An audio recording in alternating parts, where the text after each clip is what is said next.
बोलता हिंदुस्तान के Facebook live में आपका स्वागत है। महाराष्ट्र में जिस तरह से दलितों पर हिंसा हुई भीमा कोरेगांव की इस घटना के बाद लगभग पूरे महाराष्ट्र में बंद चल रहा है। आज तो पूरे महाराष्ट्र में बंद का आयोजन किया गया। यहाँ दिल्ली में महाराष्ट्र सदन के सामने तमाम सामाजिक कार्यकर्ता और छात्र छात्राएं इकट्ठा हुए हैं इस बात का विरोध दर्ज कराने के लिए कि भाजपा शासित राज्यों में जिस तरह से दलितों पर अत्याचार हो रहा है रुकने के बजाय वो लगातार बढ़ता जा रहा है। इसके लिए यहाँ पर तमाम लोग ये मांग कर रहे हैं कि वहाँ के मुख्यमंत्री देवेंद्र फडणवीस को अपनी असफलता की जिम्मेदारी लेते हुए इस्तीफा देना चाहिए। भीमा कोरेगांव की घटना तब हुई जब 1 जनवरी को ऐतिहासिक रूप से पिछले 200 सालों से जिस तरह से वहाँ पर दलित समाज इकट्ठा होता है, जातिवादी सामंती पेशवाओं पर अपनी विजय का वो उत्सव मनाता है, उसके विरोध में जिस तरह से वहां के लोकल लोग पेशवाओं द्वारा समर्थित कुछ भाजपा समर्थित संगठन का भी नाम आया है, उन्होंने वहां पर पेल्टिंग करवाई, वहां पर उनके ऊपर स्टोन पेल्टिंग की गई, उनके ऊपर पत्थर फेंका गया। उस पत्थर फेंकने के जवाब में कई घायल हुए, एक की मौत भी हुई। उस हिंसा के बाद पिछले 2 दिनों से महाराष्ट्र में बंद का आयोजन किया गया है और आज समूचे महाराष्ट्र में बंद का आयोजन करते हुए अंबेडकर के पौत्र ने कहा है कि समस्त दलित समाज न सिर्फ महाराष्ट्र में इकट्ठा हो बल्कि देश भर में अलग अलग जगहों पर अपनी तरफ विरोध प्रदर्शन दर्ज करे। इसीलिए यहाँ पर दिल्ली में भी अलग अलग जगहों पर विरोध प्रदर्शन हो रहे हैं। हम महाराष्ट्र सदन में मौजूद हैं और यहाँ पर लोग अपना विरोध दर्ज करा रहे हैं।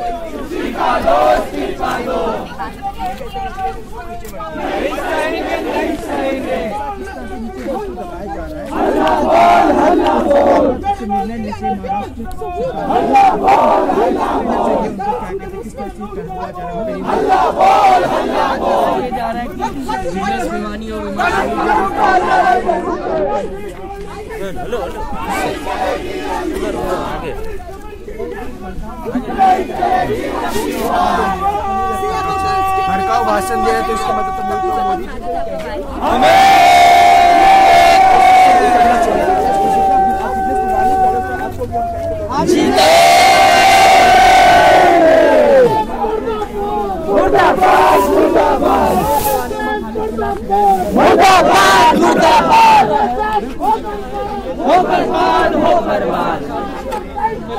नहीं चलेगा, नहीं चलेगा, नहीं सहेंगे, नहीं सहेंगे,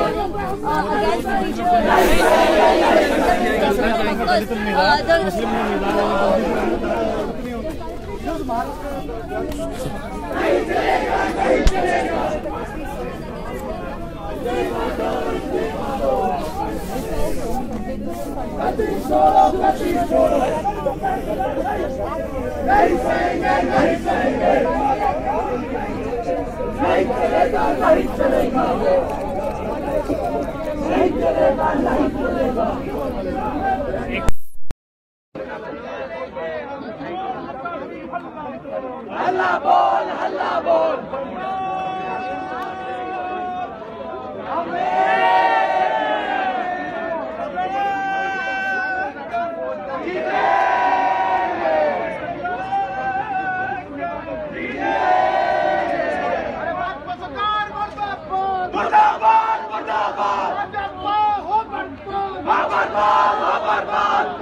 शर्म करो, शर्म करो, शर्म करो, नहीं तो डूब मरो, डूब मरो, डूब मरो, फडणवीस शर्म करो, शर्म करो, शर्म करो, नहीं तो डूब मरो, डूब मरो, डूब मरो। जिंदाबाद, जिंदाबाद, जिंदाबाद, जिंदाबाद, शर्म करो, शर्म करो, लड़ेंगे तुमसे।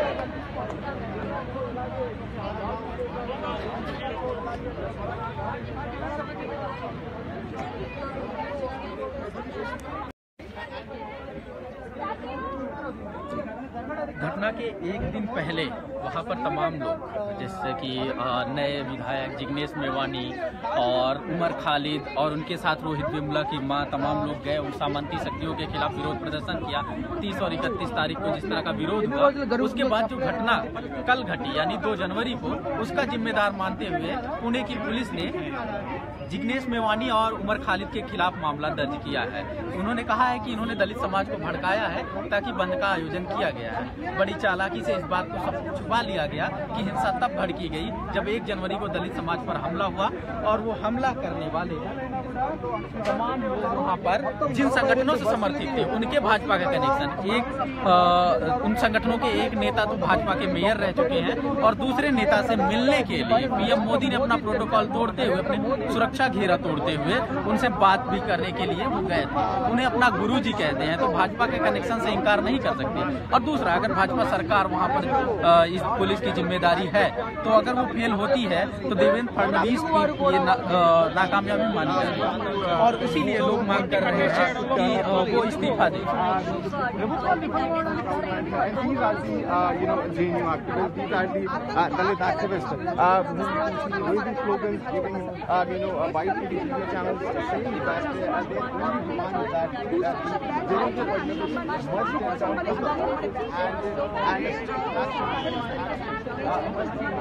Maharashtra government as well as नहीं चलेगा, नहीं चलेगा। ये जो इस देश में एकदम नॉर्मलाइज कर दिया गया है भगवा झंडा उठाकर हत्या करना। आप देखिए, अफरोजल की हत्या के बाद कोर्ट पर भगवा झंडा लहरा दिया गया है, उसको एंटी नेशनल नहीं बोला गया था। जब इनके खुद के नेता बयान देते हैं कि हम तो कॉन्स्टिट्यूशन को ही बदल देंगे, वहाँ से सेकुलरिज्म हटा देंगे, लोग अपने जात और अपनी धर्म के नाम से जाना जाए, तब एंटी नेशनल नहीं होता है। लोग एंटी नेशनल तब होता है जब आप बोलते हैं कि आपने उस दलित को क्यों मारा।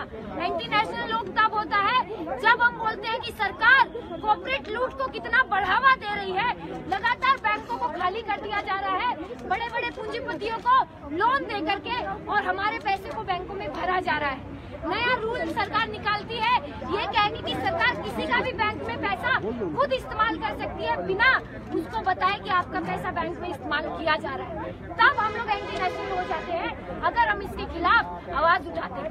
ये जो कल घटना हुई, ये जो घटना भी बनाव में हुई, ये कोई इकलौती घटना नहीं है।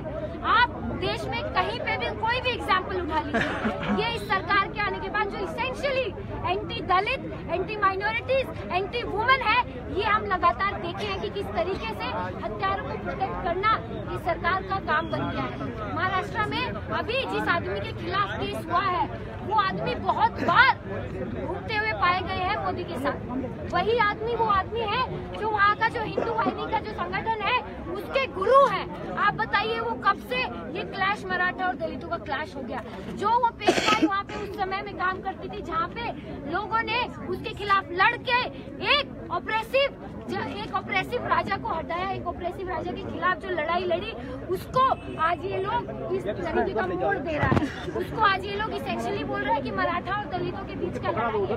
उस समय पेशवाई जो अत्याचार करती थी दलितों पे कि आप चल नहीं सकते हैं रोड पे, आपको अपनी कमर पे झाड़ू बांध के चलना होगा ताकि कोई हिंदू अगर वहाँ से गुजर रहा है तो वो अशुद्ध ना हो जाए।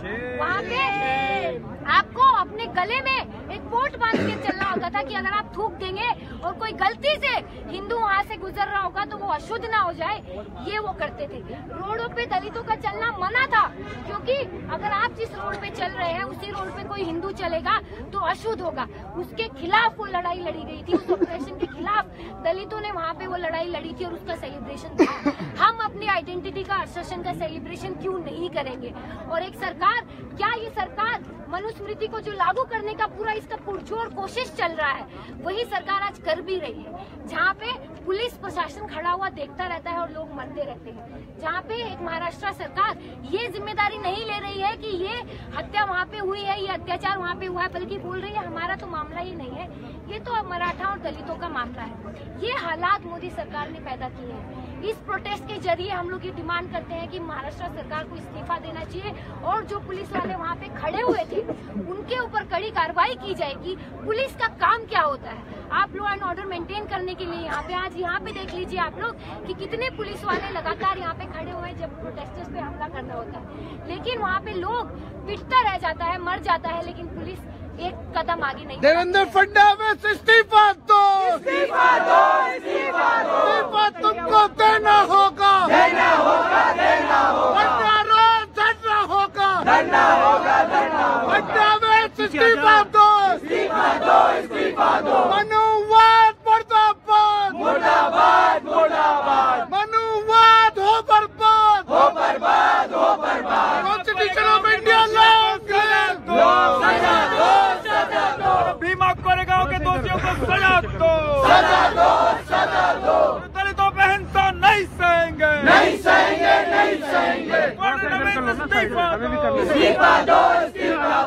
इधर आ जाओ आप। इसी बात के साथ कि ये जो दस्तूर इस सरकार ने एकदम जो भगवा आतंक का दस्तूर इस सरकार ने इस देश में बनाया हुआ है उसको सिरे से खारिज करते हुए अब ये और दस्तूर नहीं चलता है। आप एक लोकतांत्रिक देश की सरकार है और आपकी जिम्मेदारी बनती है कि इस देश में वो लोकतंत्र बना रहे। इस देश का जो डाइवर्सिटी है, इस देश का जो मजबूती है, इस देश में जो हर तरीके का लोग रहता है उसका सुरक्षा का जिम्मेदारी भी इस सरकार का है। और ये जो भगवा आतंक का दौर इस देश में चल रहा है ये बस अब और नहीं चलेगा। इसी बात के साथ मैं अपनी बात खत्म करती हूँ और कॉमरेड सिमोन को आग्रह करती हूँ कि वो आकर अपनी बात रखें। उसके अलावा जो लोग अपनी बात रखना चाहते हैं वो अपना नाम मुझे दे दे। शुक्रिया इंतजाम से। नारे लगवा दो। रेसिडेंस कमिश्नर बाहर आओ, रेसिडेंस कमिश्नर बाहर आओ, बाहर तुमको आना होगा, वरना यही धरना होगा। फडणवीस सरकार मुर्दाबाद, कोरेगांव के दोषियों को सजा दो, दोषियों को जेल भेजो, संघी आतंक मुर्दाबाद, संघी गुंडे मुर्दाबाद, RSS हो बर्बाद, फडणवीस सरकार मुर्दाबाद, दलितों पे हिंसा नहीं सहेंगे, दलितों पे अत्याचार नहीं सहेंगे, तो मुंबई पुलिस मुर्दाबाद, महाराष्ट्र पुलिस मुर्दाबाद, फडणवीस होश में आओ, होश में तुमको आना होगा, वरना रोज धरना होगा, भगवा आतंक नहीं चलेगा, भगवा आतंक मुर्दाबाद, भगवा आतंक मुर्दाबाद, संघवाद मुर्दाबाद, मनुवाद मुर्दाबाद, देवेंद्र फडणवीस होश में आओ, कोरेगांव भीमा के दोषियों को सजा दो। यहाँ आए सभी साथियों को जय भीम, लाल सलाम।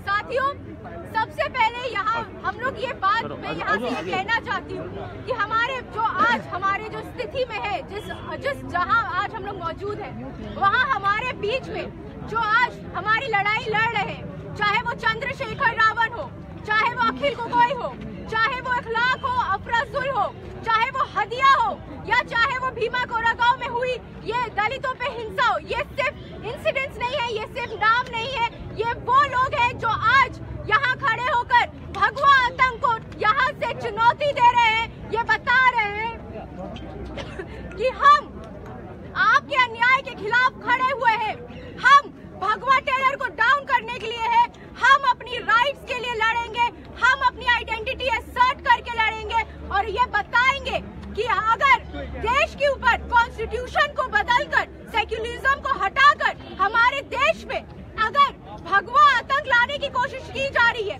हाई कोर्ट के ऊपर जाकर भगवा फ्लैग लहराकर ये बोला जा रहा है कि इंडियन फ्लैग की आज कोई वैल्यू नहीं है, अगर वो लोग हम लोगों को नेशनलिज्म सिखा रहे हैं, जो दलितों के घर में जाने से पहले उनको साबुन की टिकिया भेजते हैं, ये कहकर कि पहले नहा लो, आज उनको वो हम लोगों को नेशनलिज्म सिखा रहे हैं, जिन्होंने खुद अपनी पार्टी ऑफिस में 45 साल तक तिरंगा नहीं लहराया था, वो आज हम लोगों को नेशनलिज्म सिखा रहे हैं, जिन्होंने आज नेशनलिज्म की लड़ाई में तो भाग ही नहीं लिया था, उल्टा अंग्रेजों को चिट्ठियां लिख लिख कर उनकी चापलूसी की थी, वो आज हम लोगों को नेशनलिज्म के पाठ पढ़ा रहे हैं, वो आज हम लोगों को बता रहे हैं कि देश कैसे चलना चाहिए, वो सिखाएंगे हम लोगों को कि देश कैसे बदलना चाहिए।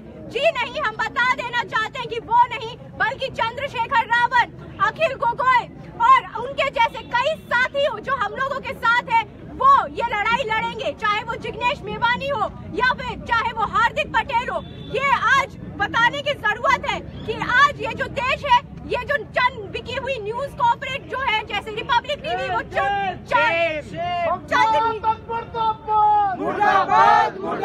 न्यूज चलाकर दिखाने की कोशिश करते हैं कि बीजेपी आज भी सत्ता में है, तो ये बताने की जरूरत है कि वो सत्ता में नहीं, वो गुंडागर्दी करके सत्ता में है, वो ईवीएम का घपला करके सत्ता में है, वो इस देश के लोगों को धोखा देकर सत्ता में है। और ये बात अब खुल के जब सामने आ ही गई है तो उनके मुंह पर बोलने की जरूरत है, डंके की चोट पे बोलने की जरूरत है कि हम लोग खड़े हैं यहाँ पे लड़ाई करने के लिए, भीमा कोरेगांव के लिए लड़ाई करने के लिए हम लोग खड़े हैं। और हम लोग ये बात बता देना चाहते हैं कि जितना खून इस देश में बीजेपी के और आरएसएस के हाथों बहा गया है, उन सभी का बदला हम लेंगे, ये बात कहने की जरूरत है।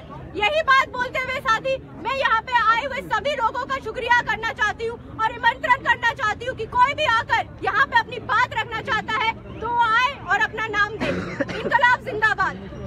आरएसएस मुर्दाबाद, मुर्दाबाद, मुर्दाबाद। पेशवाई मुर्दाबाद, मुर्दाबाद, मुर्दाबाद। तो हिंसा नहीं सहेंगे, नहीं सहेंगे, नहीं सहेंगे। महिलाओं पे हिंसा नहीं सहेंगे, नहीं सहेंगे, नहीं सहेंगे। तो मुझे दिवार जिंदाबाद, जिंदाबाद, जिंदाबाद। भीमा कोरेगांव का स्ट्रगल जिंदाबाद, जिंदाबाद, जिंदाबाद। मैं अगले वक्ता के तौर पे आयशा से कॉमरेड सुचेता को बुलाना चाहूंगी, वो आए और अपनी बात रखें। सुचेता, आप लोग वो बात करेंगे तो अभी मतलब महाराष्ट्र से कॉमरेड अभिलाष।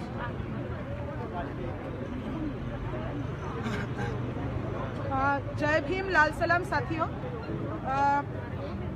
आयशा के ओर से हम लोग जेएनयूएससी को शुक्रिया अदा करना चाहते हैं इतने शॉर्ट नोटिस में प्रोटेस्ट बुलाने के लिए, और हम ये मांग करते हैं कि फडणवीस सरकार को इस्तीफा देना चाहिए। आपको इसलिए इस्तीफा देना चाहिए क्योंकि ये बात आज साफ है कि जब जब भाजपा का सरकार किसी राज्य में आती है और उसके साथ नरेंद्र मोदी का सरकार जब केंद्र में होता है, तब दलितों को उनका औकात दिखाने के लिए मनुस्मृति के मुताबिक दलितों को जहां पे रहना चाहिए वो जगह दिखाने के लिए हाथ में भगवा झंडा लेके दलितों पे हमला होता है।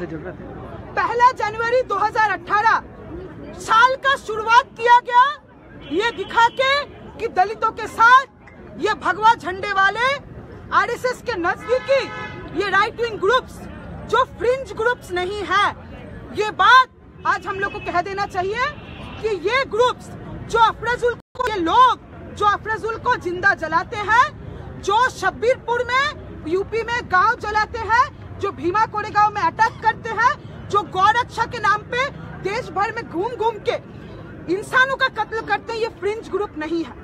इन ग्रुप्स को कैटेगरिकली पता है कि हमारे लोग सत्ता में बैठे हुए हैं, राज्य सरकार में बैठे हुए हैं, केंद्र में बैठे हुए हैं, और हम इंसानों का ये नरसंहार ये किए जा सकते हैं।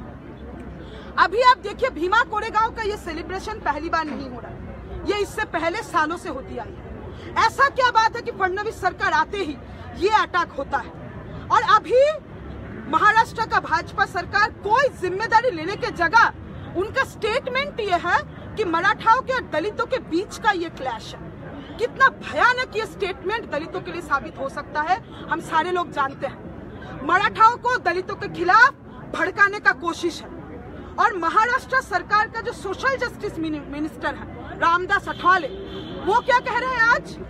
वो कह रहे हैं कि ऐसा है सवर्णों को भी थोड़ा रिजर्वेशन दे दो, नहीं तो सवर्णों में जो है गुस्सा भड़क रहा है, मराठाओं में गुस्सा भड़क रहा है, और तब जाके दलितों पे एट्रोसिटी कर रहा है, तो दलित एट्रोसिटी करने के लिए सवर्णों को रिजर्वेशन दे। अठावले जी, पहली बात तो ये है कि मराठाओं को दलितों के खिलाफ भड़काने का कोशिश बंद कीजिए। हाथ में जिनका भगवा झंडा था वो आतंकवादी थे, वो मराठा नहीं थे, वो मनुष्य नहीं थे, वो आतंकवादी थे जो राइट विंग ग्रुप से जुड़े हुए थे, वो राइट विंग ग्रुप्स जिसका आरएसएस से नाता रिश्ता है। भिंडे गुरुजी नाम का वो व्यक्ति जो मेन एक्यूज्ड है इस केस में, उसके साथ नरेंद्र मोदी जी का उठना बैठना है, और भिंडे गुरुजी महाराष्ट्र भर में दंगा फैलाने के लिए जाने हैं। तो मराठा दलित मत बोलिए, ये भारत वर्सेस आरएसएस है, ये दलित वर्सेस आरएसएस है। ये मुसलमान वर्सेस आरएसएस है, ये महिला वर्सेस आरएसएस है और ये आरएसएस का आतंकवाद है। जयपुर में जिस दिन अफराजुल के हत्या के बाद कोर्ट में खड़े होकर भगवा झंडा लहराया गया, वो आतंकवादी मराठा नहीं था, वो आरएसएस का था। आप आतंकवादी हैं, आतंकवादियों का सरकार चला रहे हैं, इसलिए मराठा और दलित के नाम पे दलितों के खिलाफ हिंसा भड़काने का फर्दर कोशिश आप कतई मत कीजिए। आप देखिए कहा जा रहा है कि मराठाओं को रिजर्वेशन दे दो। अठवाले जी, मराठाओं को रिजर्वेशन देना है, कहाँ पे देंगे? कहाँ बची है नौकरियां? हमको बता दीजिए, हमको नहीं पता कहाँ बची है नौकरियां। रेलवेज खाली है, यूनिवर्सिटीज में टीचर्स नहीं है, बैंक खाली है। रिजर्वेशन का झांसा किसको दे रहे हो? नौकरी नहीं है कहीं। प्राइवेट सेक्टर जिसके नाम पे सरकार चलाते थे, जिसके नाम पे स्कूल कॉलेज बंद कर दिए, वो प्राइवेट सेक्टर भी खत्म हो गया है। इसीलिए मराठाओं को भटकाना बंद कीजिए। आप सबके पेट में लात मार रहे हैं। खेती खत्म है, नौकरी खत्म है, सब कुछ खत्म है और आप अपना सरकार बनाए रखना चाहते हैं मराठा वर्सेस दलित के नाम पे। आप अपना सरकार बनाए रखना चाहते हैं लव जिहाद के नाम पे। अफराजुल, वसुंधरा राजे का सरकार, भाजपा सरकार, फिर से इनको अवार्ड मिलना चाहिए। इंसानों के कत्लेआम करने के लिए इनको अवार्ड मिलना चाहिए, ये चैंपियन है। अफराजुल का हत्या हुआ कैमरा के सामने, उस आदमी को जिस तरीके से मारा गया। और उसके बाद राजस्थान के जो होम मिनिस्टर, महाराष्ट्र के सोशल जस्टिस मिनिस्टर अठवाले जी का ये बयान है। और राजस्थान के होम मिनिस्टर भाजपा सरकार के, वो क्या कहते हैं? वो कहते हैं कि बेचारा बहुत गुस्से में था। लव जिहाद तो है ही, लव जिहाद तो एक सच बात है। वो गुस्से में था, गुस्से में होके ये काम करना नहीं चाहिए था, लेकिन उसका गुस्सा जायज था। और ये एक इंसान को जिंदा जला दिया गया कैमरा के सामने। वो इंसान बोल रहा था मुझे कोई बचा लो। उसके बाद एक राज्य का स्टेट मिनिस्टर कहता है कि उसका गुस्सा जायज था। और आप फडणवीस सरकार आज कह रही है मराठाओं के और दलितों के बीच में क्लैश है। ये नई पेशवाई है, ये नई पेशवाई है, इसका हार होगा और जरूर होगा। ये नई पेशवाई है जो दलितों के खिलाफ आज चंद्रशेखर रावण को कोर्ट में पेश किया जा रहा है। नेशनल सिक्योरिटी एक्ट लगा है भीम आर्मी के चीफ पे। क्यों? क्योंकि दलितों को ऑर्गेनाइज करके आत्मसम्मान का, डिग्निटी का, समानता का लड़ाई वो लोग लड़ रहे थे। और हेगड़े जी, अनंत कुमार हेगड़े जी, जिनका बयान है कि हम तो चिंता मत करो। कहाँ पे गए थे अनंत कुमार हेगड़े जी? मराठाओं को संबोधित करने गए थे। कहाँ गए थे? ब्राह्मण महापरिषद में गए थे। क्या करने गए थे? एक केंद्रीय मंत्री जो संविधान का कसम खाता है, वो ब्राह्मण सभा में क्या करने गया था? किसको एडजस्ट करने गया था? और वो वहां पे बयान देता है कि चिंता मत करो, संविधान ये सब झांसा है, ये सब तो हम लोग सरकार में आए हैं संविधान बदलने के लिए। तो संविधान बदला जाएगा क्योंकि संविधान में समानता का बात लिखा है। अनंत कुमार हेगड़े जी के मुताबिक इंसान को इंसान के बतौर अपने आप को पहचान नहीं कराना चाहिए। उसको ये सोचना चाहिए कि उसका जाति क्या है, उसका धर्म क्या है।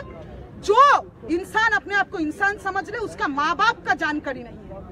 और ये अनंत कुमार हेगड़े, ये कोई आतंकवादी नहीं है। यहाँ पे रिपब्लिक टीवी के और जी टीवी के लोग खड़े हुए हैं, इंटरव्यू लेने आए थे।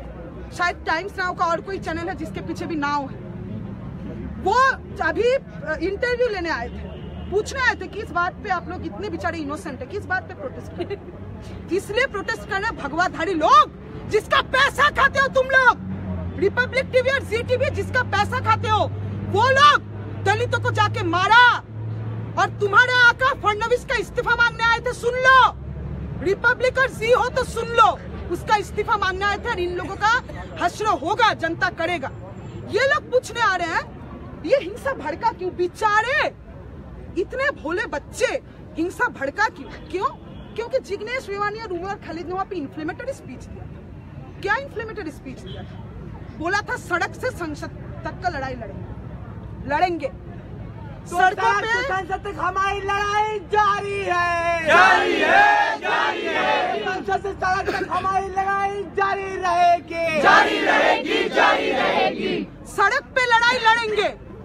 हम दलित, हम मुसलमान, हम महिलाएं, हम मजदूर, हम बेरोजगार, हम छात्र, युवा, हम आम लोग जो इस देश को बनाते हैं वो सड़क पे लड़ेंगे, क्योंकि सत्ता में जो बैठे हैं वो आतंकवादी है, क्योंकि वो देशद्रोही है, क्योंकि वो इस देश के संविधान को बदल के मनुस्मृति लाना चाहते हैं। इसलिए हम इस देश के लोग इस देश को बचाने के लिए सड़क पे लड़ेंगे, हमारे अधिकारों के लिए लड़ेंगे। सी न्यूज और रिपब्लिक टीवी ऐसी बात नहीं है कि इतना बात तुमको समझ में नहीं आता है।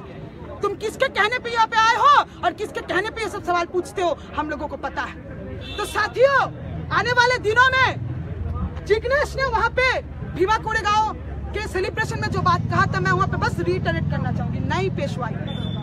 और ये नई पेशवाई बड़ा मजेदार कॉम्बिनेशन है। इसमें ईस्ट इंडिया कंपनी का कॉम्बिनेशन भी है और पेशवाई का भी कॉम्बिनेशन है। ये कंपनी राज के थ्रू लूटता भी है। बैंक हमारे खाली है, नौकरी नहीं है, अंबानी का पेट फूल रहा है, अंबानी का बेटा चिल्ला रहा है, Reliance is my right, Reliance the future is our prosperity, yes your prosperity at the cost of our lives. Ambani Adani bank खाली कर रहा है, ईस्ट इंडिया कंपनी का राज है और इसके साथ साथ पेशवाई भी है। अंबानी अदानी को बचाने के लिए, कॉर्पोरेट लूट को छुपाने के लिए दलितों पे हमला है, लव जिहाद का प्रोपागेंडा है। फडणवीस सरकार को इस्तीफा देना होगा। महाराष्ट्र में साथी लोग लड़ रहे हैं और ये हलचल रुकेगा नहीं, ये हलचल कतई नहीं रुकेगा। भिंडे गुरुजी से लेके बाकी लोग जो उस दिन हाथ में भगवा झंडा लेके आए थे, उनको जेल के सलाखों के पीछे जाना होगा। और उसी के साथ साथ साथियों, आने वाले दिनों में भीम आर्मी के चीफ साथी चंद्रशेखर रावण की रिहाई के लिए हम लोगों को एक जबरदस्त आंदोलन खड़ा करना पड़ेगा। ये हम लोगों का जिम्मेदारी है। शुक्रिया। इनकलाब जिंदाबाद। नई पेशवाई का अंत हो के रहेगा, हो के रहेगा, हो के रहेगा, नई पेशवाई का अंत हो के रहेगा, हो के रहेगा, हो के रहेगा। योगी मोदी की सरकार नहीं चलेगी अब की बार, योगी मोदी की सरकार नहीं चलेगी अब की बार।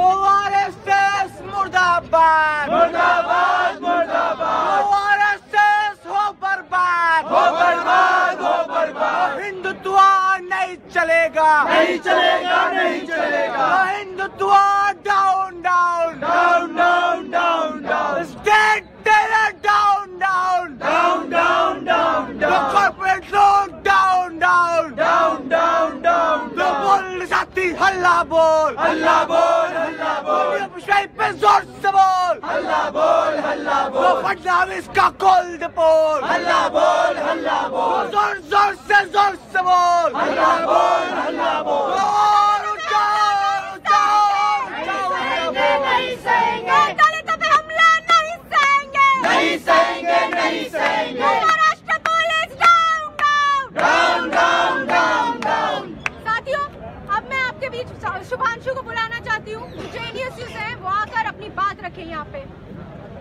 साथियों, सबसे पहले मैं जेएनयू की तरफ से आप सबका शुक्रिया अदा करना चाहता हूं कि इतने शॉर्ट नोटिस पे इस प्रोटेस्ट को आयोजित किया और उसमें आप शामिल हुए। और ये प्रोटेस्ट इसलिए भी जरूरी है क्योंकि हमें मालूम है कि आज के दिन ही कई दलित संगठनों ने महाराष्ट्र बंद का आह्वान किया है, अनाउंस किया है। और वो इसलिए किया है क्योंकि हमें मालूम है कि 1 तारीख को जो घटना हुई वो सिर्फ एक आइसोलेशन में नहीं हुई, वो सिर्फ एक आउटरीच नहीं था, वो सोची समझी साजिश थी। और वो साजिश कुछ हिंदू संगठन जो कि फ्रिंज नहीं, मैं इसलिए फ्रिंज नहीं कहना चाहता हूं क्योंकि ये बहुत डिस्कोर्स में और मीडिया में चल रहा है कि कुछ फ्रिंज हिंदू ऑर्गेनाइजेशन ने इस घटना को अंजाम दिया। लेकिन हमें ये मानना पड़ेगा और ये जानना भी पड़ेगा कि इन हिंदू संगठनों को हिम्मत और ये ताकत कौन देता है। वो ये सरकारी मशीनरी की इम्यूनिटी देती है कि आप कुछ भी करिए, आपको कुछ नहीं होगा। हमने देखा कि कैसे ऊना में दलितों की पब्लिकली पिटाई की गई। क्यों?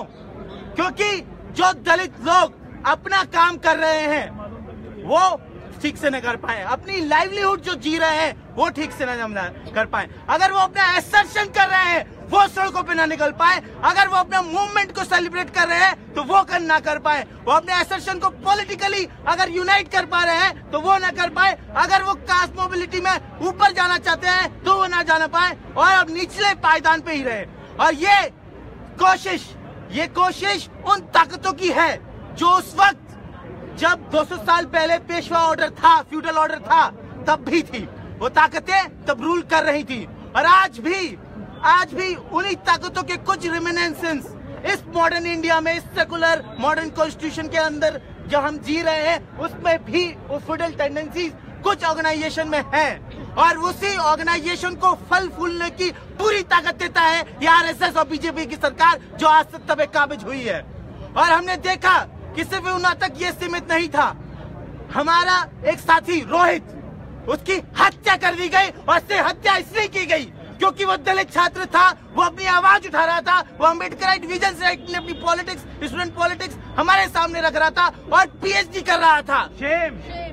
इसलिए उसकी सोची समझी साजिश के तहत ही हत्या की गई और रोहित के हत्यारों को एक धक्का और दो, रोहित के हत्यारों को एक धक्का और दो, सतीन नजीब के दोषियों को एक धक्का और दो।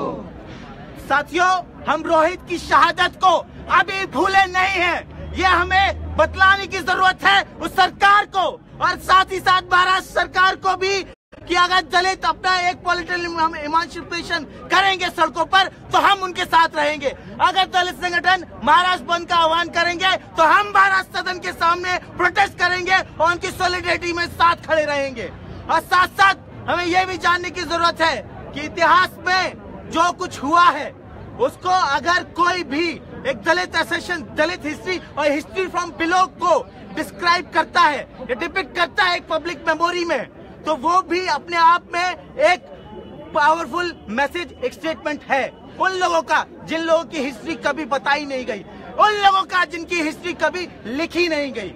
और जब वो एक ऐसे इंसिडेंट पे अपने आप सम्मिलित होते हैं तो कई दिनों से जो एक सोची समझी साजिश, एक बोटे नाम का एक संगठन हिंदू संगठन चलाते हैं और जो गुरुजी हैं उनके खिलाफ एक कंप्लेंट हो चुकी है। महाराष्ट्र सदन और महाराष्ट्र सरकार को पता होगा कि उनके खिलाफ SC एट्रोसिटीज एक्ट पे लगा है, तो हम ये यहाँ से डिमांड करना चाहते हैं कि उनके खिलाफ सख्त से सख्त कार्रवाई जल्द से जल्द हो, तभी इस हिंसा को जो शुरू किया है उनको, जो दोषी हैं उनको सजा मिलनी चाहिए, तभी हमारा ये प्रोटेस्ट रुकेगा, तभी महाराष्ट्र में अलग अलग जगह जो प्रोटेस्ट हो रहा है वो रुकेगा, तभी यहाँ पे हम जो प्रोटेस्ट कर रहे हैं वो रुकेगा। तब तक जो दोषी लोग हैं जिनके खिलाफ मुकदमा दर्ज हुआ है दंगा फैलाने का, उनको सजा नहीं मिल जाती, तब तक हम प्रोटेस्ट करते रहेंगे।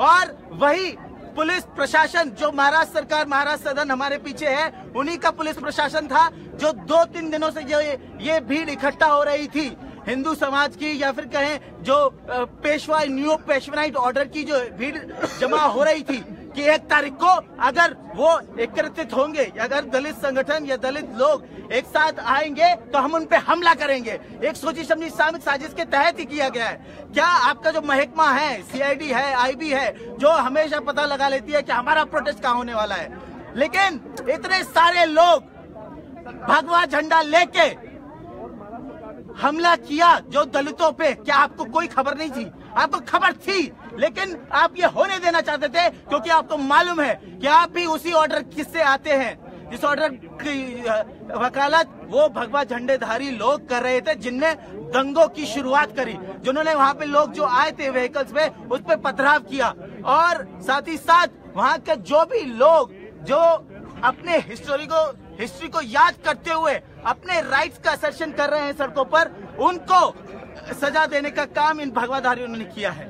और मैं सजा देने का काम इसलिए कर रहा हूँ क्योंकि उन्हें लगता है कि अगर कोई दलित व्हाइट शर्ट पहना हुआ आपके साथ साथ चलता है तो उसे लगता है कि इसका ये अधिकार नहीं है। अगर कोई दलित इंटरकास्ट मैरिज करता है तो आपको लगता है ये नहीं कर सकता, इसलिए उसको मौत के घाट उतार दिया जाता है। नितिन आगे कुछ महीने पहले वहाँ महाराष्ट्र में ही एक लड़का था, टीनेजर लड़का था, और उसका अफेयर चल रहा था किसी मराठा लड़की से, उसको मार दिया गया और मार के पेड़ पे लटका दिया गया। शेम। और उसके बाद पिछले महीने ही कोर्ट का एक जजमेंट आया कि इस हत्या में कोई दोषी नहीं, क्योंकि कोई सबूत नहीं मिला कि किसने उसको मारा। तो हम ये बतलाना चाहते हैं, जो ये गवर्नमेंट मशीनरी है, जो महाराष्ट्र सरकार है, इनका हिस्ट्री और इनका रिकॉर्ड भी हमने देखा है कि कैसे वहाँ हिंदू और मराठा सुप्रीमेसी के नाम पर कैसे एक पॉलिटिक्स होता है, और दलित और पिछड़े जो लोग भी वहाँ पर रह रहे हैं उनके जीवन को दुर्भर कर दिया है। तो हम यही यहाँ से आह्वान कर रहे हैं कि महाराष्ट्र की लड़ाई में हम सॉलिडेरिटी के साथ खड़े हैं, और जो हिस्ट्री 200 साल पहले लिखी गई है वो आज फिर लिखी जा रही है, और वो इसलिए लिखी जा रही है क्योंकि तब जो न्यू पेशवाइट ऑर्डर था वो आज न्यू पेशवाइट ऑर्डर में बदल चुका है। तब जो पेशवा थे, जो सत्ता पे काबिज थे, वो भी दलितों के साथ अनटचेबिलिटी करते थे, वो भी दलितों के साथ अन्याय करते थे। लेकिन आज हम एक मॉडर्न डेमोक्रेसी में जी रहे हैं, तो हम अपने इक्वल राइट्स को असर्ट करेंगे। हम अपनी लड़ाई संसद से ले जाकर सड़क तक लड़ेंगे, और मैं फिर बोलना चाहता हूं कि हम अपनी लड़ाई सड़कों पे भी लड़ेंगे, और सड़कों पे हम दिखाएंगे कि हमें पूरा राइट है प्रोटेस्ट करने का, हमें पूरा राइट है अपने राइट का असर्ट करने का, हमें पूरा राइट है अपना जीवन जीने का, क्योंकि हम डेमोक्रेसी में जी रहे हैं। और अगर डेमोक्रेसी कभी गिवन नहीं होती, डेमोक्रेसी हमको लेना पड़ता है, और डेमोक्रेसी ऐसे ही लिया जाएगा जब हम अपने राइट्स को असर्ट कर पाएंगे अपने सड़कों पे, हम अपने राइट्स को सड़कों पे दिखा पाएंगे, और अपना जीवन एक सेल्फ रेस्पेक्ट के साथ जी सकेंगे। मैं इसी बातों के साथ अपना वाणी को विराम देता हूं, और महाराष्ट्र सदन के सामने महाराष्ट्र सरकार से फिर से ये चेताना चाहता हूं कि ये आपका बहुत बड़ा फेलियर है, एक लॉ एंड ऑर्डर भी फेलियर है, और जो इम्प्यूनिटी के साथ आपने कुछ भगवाधारी आतंकवादियों को जो शह दे रखी है उसको हम बर्दाश्त नहीं करेंगे। और जिन लोगों के खिलाफ दर्ज किया गया है केस दंगा फैलाने का, उनको जल्द से जल्द और तुरंत उनके खिलाफ कार्रवाई किया जाए, तभी ये प्रोटेस्ट रुकेगा। नहीं तो मुख्तलिफ जगहों पर ये जो आग महाराष्ट्र में शुरू हुई है, जो प्रोटेस्ट की आग शुरू हुई है, वो अलग अलग जगहों पर जाएगी। और हम कहीं नहीं भूले हैं, ना हम ऊना भूले हैं, ना हम सहारनपुर भूले हैं, और ना ही हम रोहित वेमुला की शहादत भूले हैं, और उसको न्याय दिलाने का जिम्मेदारी भी हम अपने ऊपर अपना बीड़ा उठाएंगे। तो आपसे यही अपील है कि आने वाले कल में ये मूवमेंट और ये डिमांड और दलित असर्शन का जो मूवमेंट है उसके साथ आप सम्मिलित होइए और भारी संख्या में आइए। शुक्रिया। इंकलाब जिंदाबाद। जय भीम। भीमा कोरेगांव में हुई घटना के बाद इसी बहाने तमाम उन घटनाओं को भी याद किया जा रहा है जो दलितों के खिलाफ अभी तक लगातार होते आ रहे हैं, विशेषकर पिछले 2-3 सालों में मोदी सरकार के आने के बाद। चाहे सहारनपुर में हुआ दलितों के खिलाफ दंगा हो, या फिर उसके पहले रोहित वेमुला की संस्थानिक तौर पर हत्या, जिसमें मिनिस्टर तक की इन्वॉल्वमेंट पर संदेह दर्ज किया गया है। इन तमाम चीजों के लिए जिम्मेदार ठहराते हुए भाजपा और आरएसएस को पूरे देश में तमाम सामाजिक छात्रों और संगठनों ने आह्वान किया है कि इस सरकार को हम मान सकते हैं कि मनुवादी है और इस तरह की शक्तियों को बढ़ावा दे रही है जो सामंती ताकतें दलितों का दमन करना चाहती हैं। बोलता हिंदुस्तान से हम आपको लगातार अपडेट करते रहेंगे। धन्यवाद।